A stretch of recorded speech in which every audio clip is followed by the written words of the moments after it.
Jim Joyce. Oh man, haven't spoken to you in what, a year now? It's a year. It's been this is it. This is the start of the year. We're back in action, ready to go, primed, rested. Man, I just looked. Last time we recorded was 2 months ago, and we promised to all our millions of viewers, to be there every Wednesday, and then just life got around us, right? But Yeah, we're persistent, we're strong, and just because we missed something, don't look back. We're here. We're gonna try to stay more consistent. Um, yeah. and Happy New Year. We actually have not truly spoken aside from WhatsApps. Happy New Year, Shalom, or almost Shabbat Shalom. You're saying That's just right. you For said the listeners, we spent almost 2 weeks with the family in Israel. So that was a lot of fun. Stopped by the in Haifa. We stopped by Medisafe's office. So Rotem. We had Omri and Rotem made a small appearance in one of awesome, the episodes. And I great. think we're still in season 12, if I'm not Okay, mistaken. I looked last week. We recorded 2 episodes, so I think this is season 12, episode 3, or whatever it is. But yep. nonetheless, I am super, super, super excited to kick off the year with none other than Grace Vinton. So she's coming in now, and I was super psyched about her energy. She's just like a ball of energy. So talk about, you know, needing energy. This is the right person to get energy from. Grace, welcome to the shop. Hello, hello, hello, everyone. Happy New Year. Happy New We Year. I made it. told you, Jim. I told you. Happy New Year. This is I this is the perfect it's person.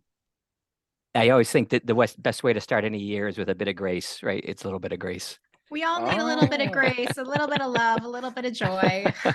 No pressure at all having a name like Grace, that's for sure. No, not at all. Not at all. Well, you spread it well, Grace, and actually for the the millions of viewers and listeners of our podcast slash YouTube show, we want to get to know Grace. Take us through your story, your history, your Nice to path. meet you. Absolutely. Oh, Yeah, so Jim, I'm yeah, Jim, Grace, Jim. yeah, nice to meet you finally, Jim. I've been listening for a while now, so I'm glad to finally meet you here. Thanks for having me. Absolutely. Where are you calling in from? So I live just north of Boston, Massachusetts. I live in Winchester, Massachusetts. Okay, cool, cool, cool. And Eugene, where are you Mhm. calling from right now? You're Oh, back we're in back. Spain. We're back. Okay, We're back in Barcelona, and then okay. look, probably gonna get back on the road again in the next Yeah. whatever week. From snowy Massachusetts. Sorry, I interrupted you, Grace. Nice to meet you. Nice to meet you. Nice to meet you. Yes, it's nice to all be in the same digital health circle. It's a very exciting time to be in digital health. I kind of grew up in digital health through the communication side of things. So I've Okay. worked in healthcare technology, pharma, and life sciences PR for 12 years now. And a little over 5 years ago, I had a health incident that put me in chronic pain for a year and a half to 2 years. And at Wow. the end of it, it turned out I had E. coli poisoning, which is No Oh kidding. wow. absolutely the most treatable thing, but I Right. was misdiagnosed and my records were all over the place and it was just a mess. And obviously, working in healthcare, you kind of have this understanding that you have to be your own advocate as a patient. You kind of have to just keep 100%. pushing, get the Yep. best care, make sure you have the best data, just keep going until you get your answers. And so I came into the experience understanding I needed to keep fighting, and finally finding that answer was such an amazing joy, especially when all it was antibiotics. Like I just, Wow. And what was it, like and a week's worth of antibiotics or something? yeah, Or it was just like 1 or 2 rounds of antibiotics and I felt great. I I've mean, never heard. I've heard of people it getting E. was coli poisoning, but suffering for a year yes, and a half from yes. like And chronic pain. you never know how when it started. I had a third child, and so there were a lot of other things kind of moving and grooving. But at the end Yep. of the day, that's what got me better. And now I kind of see healthcare through this new lens, working with Mm. healthcare technology entrepreneurs and pharma entrepreneurs and folks in these spaces. You see it in one lens, and then when you become a patient, you see Mm. it through this new lens. And so, I sit in the middle kind of where innovation is happening in healthcare technology, and then also as having this patient experience and how can we infuse what's happening in innovation and the excitement that's happening in innovation with what's happening in the patient, caregiver, healthcare consumer community and what's happening in that community. So that's a little bit about where I sit and who I am. And were you always in marketing? Did you grow up in Massachusetts or? Yes, I grew up in New England in Connecticut. I was, always very interested in storytelling and telling good stories. And throughout my life, I could talk to anybody. I was a 5-year-old having politics conversations. I've always just really had this passion for great storytelling and really getting to the nit of what makes nitty and gritty of what makes the best story. And so to me, kind of coming into PR, I kind of fell into PR through the publishing side. I actually worked for a publishing house to start doing their media programs and promoting their, promotional books. And then was recruited to help with Elsevier, who is the largest healthcare publisher. And they also have an innovation side and et cetera, kind of helping them tell their story of the different innovations that they were working on and in the many different spaces, pharmacy, pharma, healthcare, health IT. And so it was exciting to me to go from promoting good stories that were, inspiring to promoting stories that were saving lives and to do marketing that in a sense saves lives, because I was telling these stories that if they were never told, people would never know about them. And people could die, ultimately without knowing this important research that just came out or this important innovation that just came out. And so that was very exciting to me to be a part of that process of telling these great stories. Grace, you said, one of your passions is like what makes a great story. And we do have a lot of entrepreneurs listening. And, I think for good, bad, or indifferent, or the ugly part of it, right? Especially in innovation, especially in digital health, there's a lot of great storytellers without the level of execution. And then there's amazing execution without the storytelling. So somewhere in between is the perfect mix. So maybe take us through a little bit of what you see as a good storytelling and what you've seen in this digital health innovation market when it comes to this. I've learned that the best person that can tell your story is the consumer using your product. So from a tech side, the best person that can tell your story in the media, anywhere, that can shout it from the rooftops is your champion. It's your hospital or health system using your product. It's your health coach using your product. It's your patient using your product. And I think people often think, oh, I'm going to get out in the media and I'm going to be famous and I'm going to talk about what I do.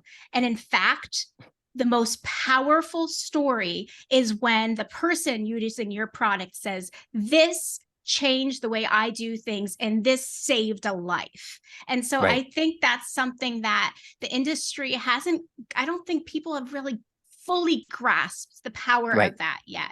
And I get so excited when my clients get it. And because when their clients are shouting from the rooftops, this saved my life, or this helped me save a life, or this research helped me understand my condition so that I could better manage it.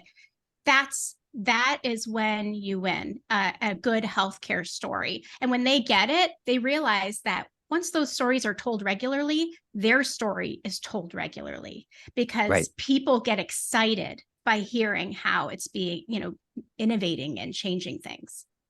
100%. 100%. And it's funny how and people spend so much time giving homage to that idea. I know not, it's to make, this, putting the patient in the center of the room or putting them in a chair in a conference room or whatever, all those little like things that kind of make me kind of cringe a little bit, and they kind of, and the crazy part is I remember still when my days in pharma, there was a big medical director meeting, like, what are we going to do? Right. We need to invite patients to the table and my comment always we as individuals, sometimes we're patients, we're sometimes caregivers. Like, we don't need to actually pretend putting somebody at the table. We have families, we have friends, we have colleagues that have been in different situations. So it's also us. Yes, it's important, right? But let's Right. also not, Yeah. And see, I would actually disagree with that. Like to me, from my side, the patient experience is so incredibly different and powerful than someone who has an intellectual advantage of understanding the industry. So I think that so many times when you do include patients, I don't like the idea of having a token patient just to have a patient. To me, Right. that is what it And is, that's what I right? meant, Grace. Like and I Absolutely. totally agree with you on that. Like I'm like, token patient, like, and usually it's a person of a certain color and a certain class and a certain ability to understand language in a way that they do. Like I'm not for that, but I am for, including the patient experiences and paying patients for their time when they do offer them freely because they're valuable. So I go back and forth between what the best balance is. But there's some great organizations like Savvy Coop that can I was help just gonna say, technology companies really ask patients and get a good, diverse, group of patients and pay them for their time in a way that makes sense.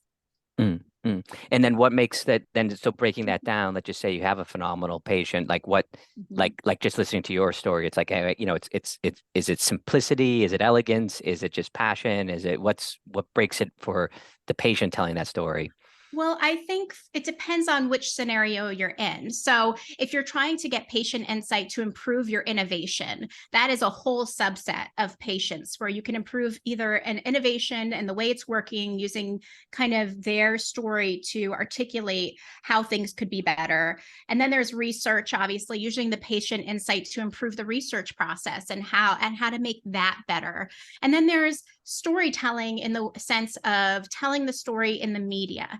And that is a little bit different because depending on how the patient is telling the story, if it's like kind of a B2B company or a B2C company, that kind of changes. And the simplicity is always important in that instance. And then there is having a patient on a panel, which I've seen so many more patients on panels. And honestly, this is one of the trends that excites me the most about the industry right now, is including that patient voice and putting them on the panels, having them moderate, having them be included on the panels. And in that sense, they're given the opportunity to expand more and use their story in a way that can, explain or articulate trends that are being spoken about on the panel in real life. And one of the coolest panels I saw at ViVE just this past fall was Erica Olenski Johansson.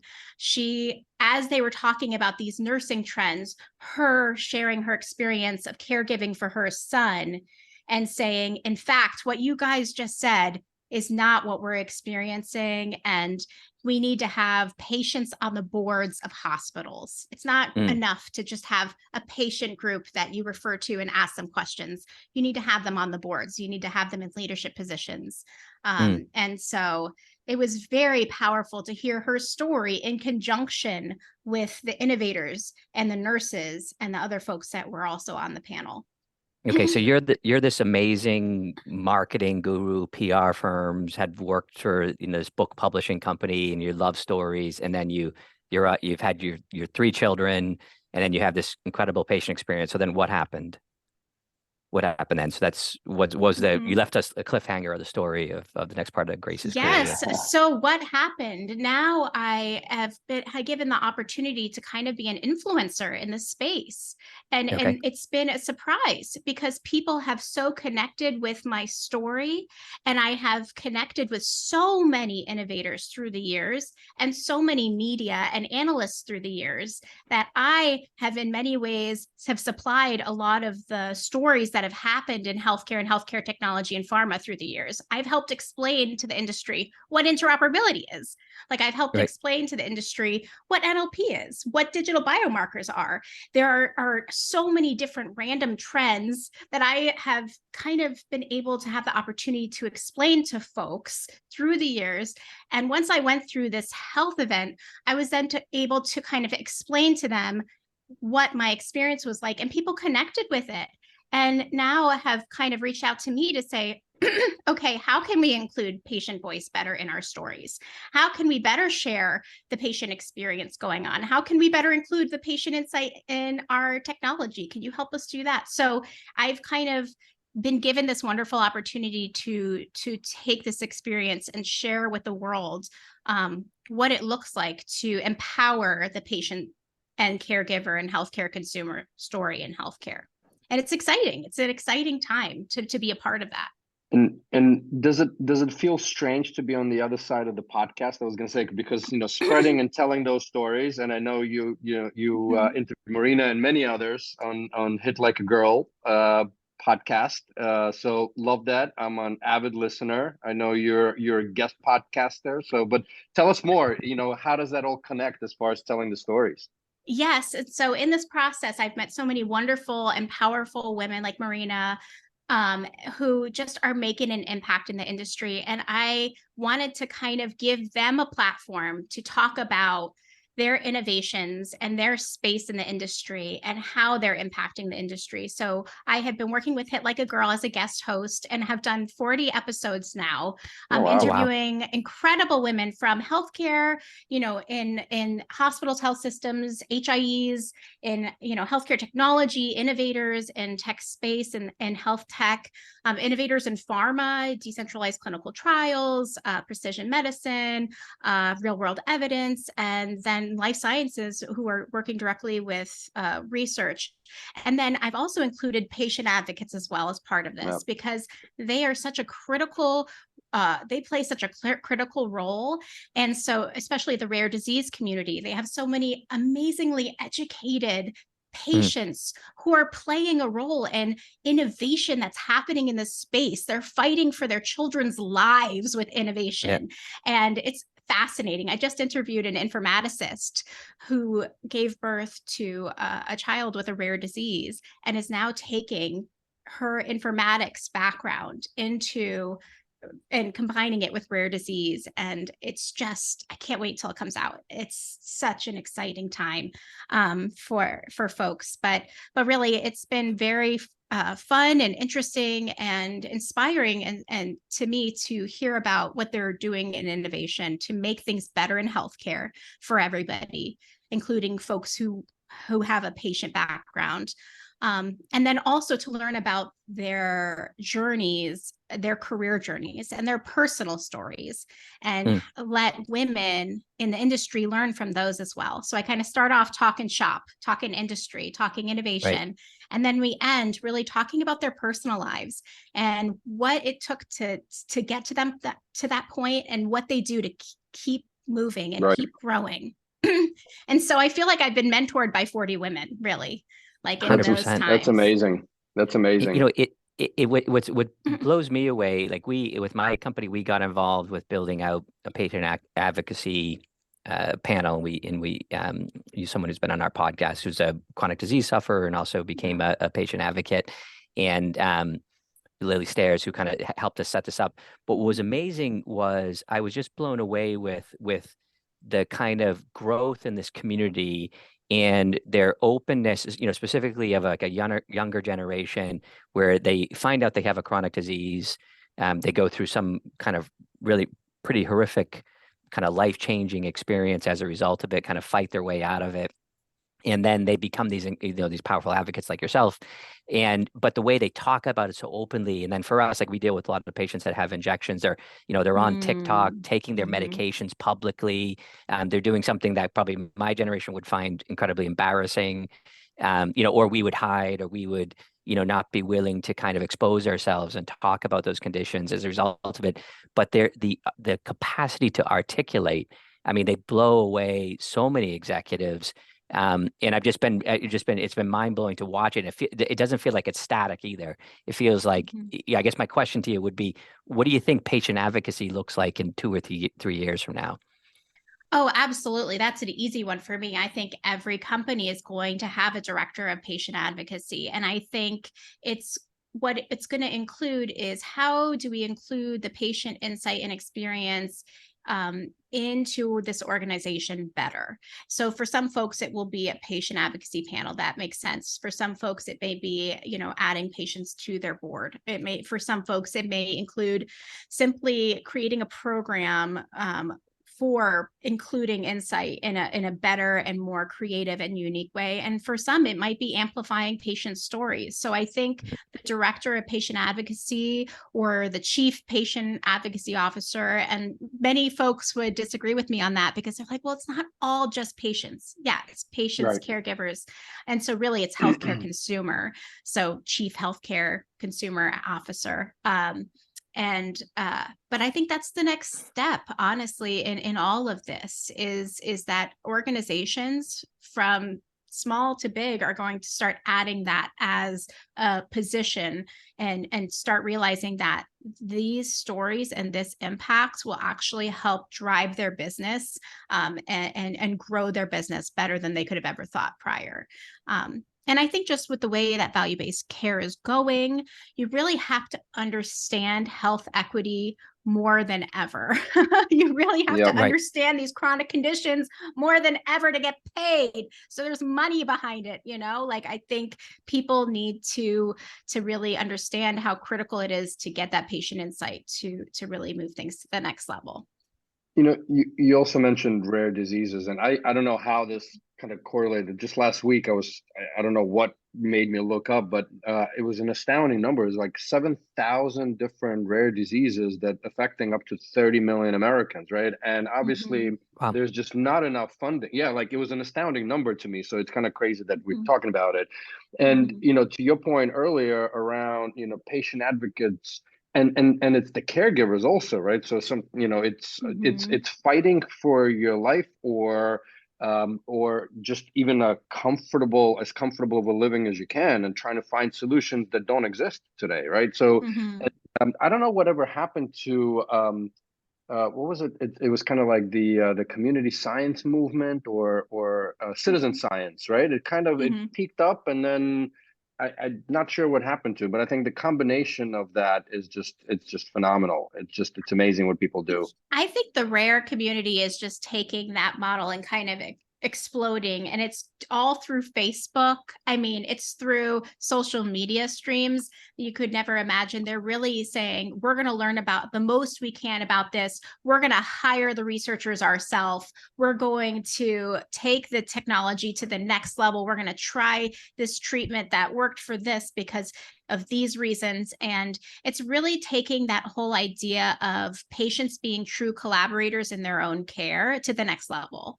And kind of saying, we're going to make this work. And I think decentralized clinical trials have been a huge benefit to this community, being able to participate in clinical trials across borders when they could have never done that before. They used to have to go to academic institutions and drive 4 hours each way or longer, move to another town that had one, but now they can participate in that. That's been huge. And the telehealth care in your pocket has obviously changed the game.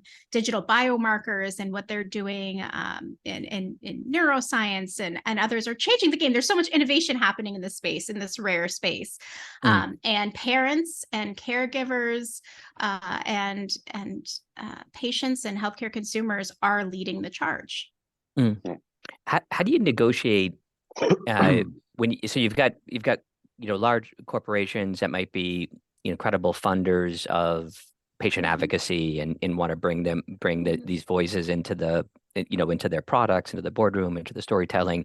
How do you negotiate? But they're companies that are kind of held to account, so they have to be quite conservative in a lot of cases, right? Like so they just even historically, and then you have a raw patient advocate that's talking about a bill not getting paid, or a diagnosis, or feeling ignored at the doctor's office, or having an insurance, all the complexity. Like, what's your style to negotiate those two? Yeah, it's systems? That's interesting that you say that, because the way you share a patient story via pharma is very different than via like a early stage health tech company. And you do have to understand that a patient story is very valuable and wonderful, but it's also precious. It's a precious precious It's thing. somebody's life, right? Somebody's Right. life, it's data point come alive. It's Right, interoperability in human person. It's, and so I think, it is very tricky, but I think that's why it's very important that when you do share patient stories, no matter what medium you choose to share it with, somebody who understands the laws around Right. it. I mean, right. and some of the intricacies of what it is to share the patient story, and that it is a very sensitive thing, and you can get in a ton of trouble. So Right. you have to be very cautious depending on what space you're in to understand what the variables are to sharing the story. And then that's why I think the chief healthcare consumer advocate that you might have on staff, it should be somebody who is tasked Capable. with being well versed in what those laws are in that space. Right. Look, we have a lot of entrepreneurs listening, right? And when in kind of the early stage of the company, as the company grows and matures, right? And for good, bad, or indifferent, a lot of times PR, the two letters, sometimes get a bad rap, right? Some So journalists out much. there, Mhm. yeah, some journalists out there saying, never hire PR. You need to be the story. You need to be telling the story. At the same time, everybody needs help, right? So I'm curious. I need pointers, tips, tricks for the entrepreneurs. How do we entrepreneurs at different stages think about public relations and that interface to journalists? I probably can keep asking similar question in 27 different ways, but I think you get the point. Yes, I think that before you have clinical validation to support your technology, that's a good spot for you to share your story with reporters one-on-one. You can share things on Twitter, whatever you'd like, but once you have clinical validation, you have stories to back up your claims, you have, customers willing to share, and you're really ready to build out a PR program, you're making impacts in policy, that's when you need to go to somebody who has an idea of what's happening in the industry and can help share those stories with the world. So I think that, there are sometimes with early stage companies, they'll reach out to PR, and that's a great time for them to build out your website, for them to help build out your social media following or whatever the like, to help build out your content, to help you, really develop that clinical validation as it comes in into white papers and case studies and things that people can then take a look at and say, oh, wow, you're established. But then once you do have it, I think that's when you kind of hire a PR who is well connected, who understands the industry, who reads the policies that are coming out, doesn't just look at the one pagers. They read the policies, they understand the background of why those policies matter and make sense and how you fit in, and have them come and be part of your arm. So it's to be part of your team. And I think that is that's a good strategy for folks that are thinking about PR. I mean, and I think it's another thing is when you think about PR, sometimes you think, oh, these folks are just there to get me on Forbes. These folks are just here to get me on New York Times. It's like, well, you need to think about them as strategic storytelling partners, and you need to pick somebody you respect who can help you develop your story, who can tell you, no, that's a bad idea. Yes, that's a good idea. What about this policy? What about this payment model change? What about what Medicare said? That's really the trick. You have to find someone you can really trust who can call you out and say, look, this story is good. This story is bad. This story is what's happening. Do you want to have a say? Yes or no? And here's 10 reasons why yes, and 12 reasons why no. So yeah. And at the end of the day, people work with people, right? And that's exactly the most important part at the end of the day. So yes, and I think that's another thing is for PRs, my recommendation always is, don't pitch bad stories. Get good data, get the customer stories, like pitch good stories. On the PR side, it's very easy to do well. Yeah, right. Like shit stories. Yeah, shit stories. Yeah. It's people want to hear a good story. do, right? They're there, and every company has one, and can speak to it in a different way than it's being said now. And who, when you look at that, so when we think about, so we started, so like you, we started this podcast, but we always say we did it for our own mental health. This is largely a therapy group that you just became part of here. I feel like I'm in therapy in a good way. But it is, no, we wanted to be a positive therapy session. Yes. So, That's right. but when you think about, so within digital healthcare, and, like yourself, Eugene and I are always kind of, and Eugene's the ultimate connector in the digital health space, but like, who's right now getting good PR in digital health, and who's getting kind of shit PR in digital health? Or you don't have to be negative about it, but who's PR, who's out in front of their PR, and who's kind of lagging behind it right now? Yeah, so I'm going to do some PR on you and say I want to say that the data companies that are telling their client stories are doing good PR. The data companies that are using their data to do research, even though it has nothing to do with them, because they want it to benefit the research community, that's doing good PR. The mental health companies that are, putting out the surveys of their customers, that are, shining new light on new trends in mental health, they're doing it right. Those that are just coming and saying, we have all this money, this is why we're great at showboating, they're not doing it right.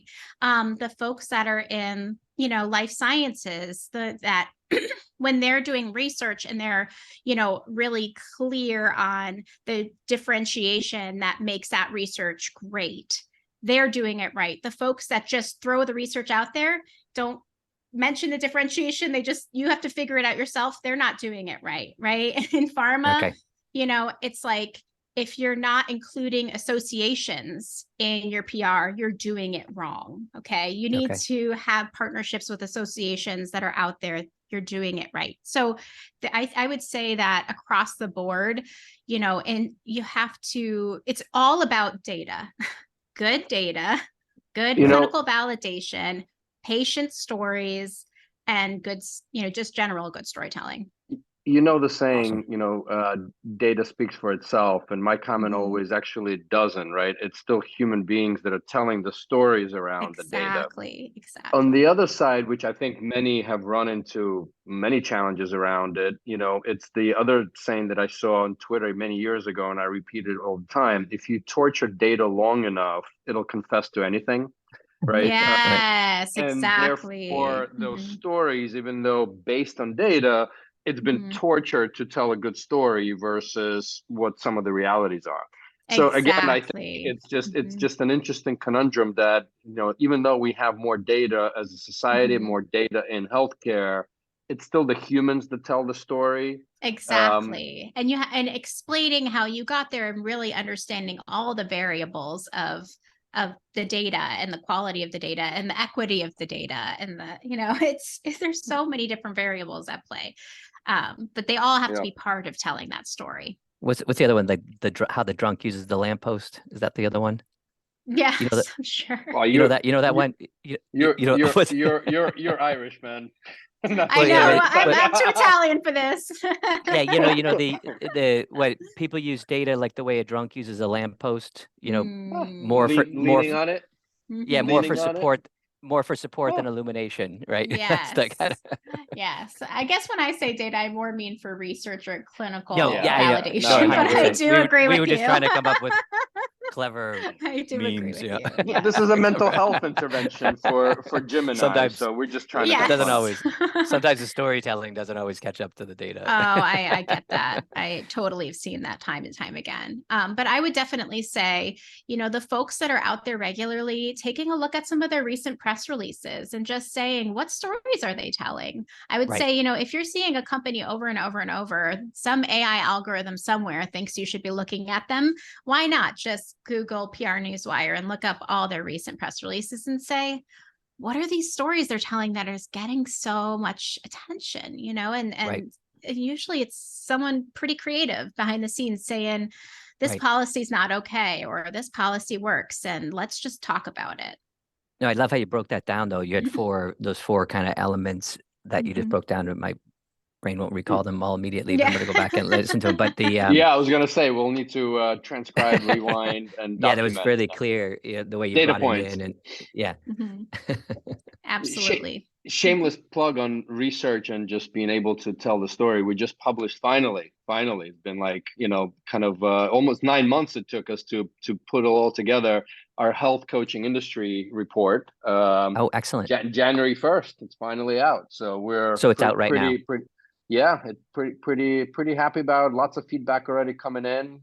So Okay. a little shameless plug to go download it. That is so Awesome. fantastic. And that's what I'm talking about. It's really pulling together key insights from the industry and kind of pointing to you as somebody who knows what's going on, and people really respect folks that know what's going on. But that's 100%. actually an interesting point, right? While of course we use their own data as well from the Your Coach platform, we also parse through 100+ studies. We've spoken to 50+ experts in the industry because again, any industry is evolving and different opinions and insights are needed to be able to pull together what does that industry look like, where is it going, what are the trends, what are we seeing out there. So anyway, super proud of the team. There's a lot of hard work in between of actual operations and running the company. So anyway, Awesome. Mr. Jim Joyce, do you want to go to your famous question? Yeah, got to dust off the cobwebs here. This is the question. Yeah, I know. It's been a week. We took a little hiatus. We took a little break. But so just so picture yourself in a snowy day in northern Massachusetts, and you've just come out of an amazing patient advocacy conference, and you're kind of slushing through the snow, and you're walking in, and someone recognizes you from across the way, and they say, Grace, like. I've been following you, and I've been following you on Twitter, and I listened to your HIIT Like a Girl podcast. And I just found out that I had been suffering from years from a disease that was easily treatable. And I've been treated, and I'm recovering, and now I'm starting my own healthcare company that's going to leverage patient advocacy. Right from the beginning, we're going to have a chief patient officer, right, sitting as my co-founder as I start this company. And you look at that young entrepreneur that reminds you of yourself, and you say, and what's the one piece of advice would you give to that person? I would tell them to really take a step back and take a step back to write their story from the start to finish and really understand their why. They need to really get to the root of what their why is. And so I would really say, I would say take a step back and write your story and articulate your story and keep going back to that story while your company morphs and that kind of story changes as you change and morph. Love it. Love it. We Love it. Still got it, Jim. Grace, it was awesome to bring in the new year with you as the first guest of the year. And for all the millions of listeners and viewers, hit like, subscribe, pass it on, and see you next week. It was Thanks, an honor Grace. to be here. Great to see you guys. Great to see you.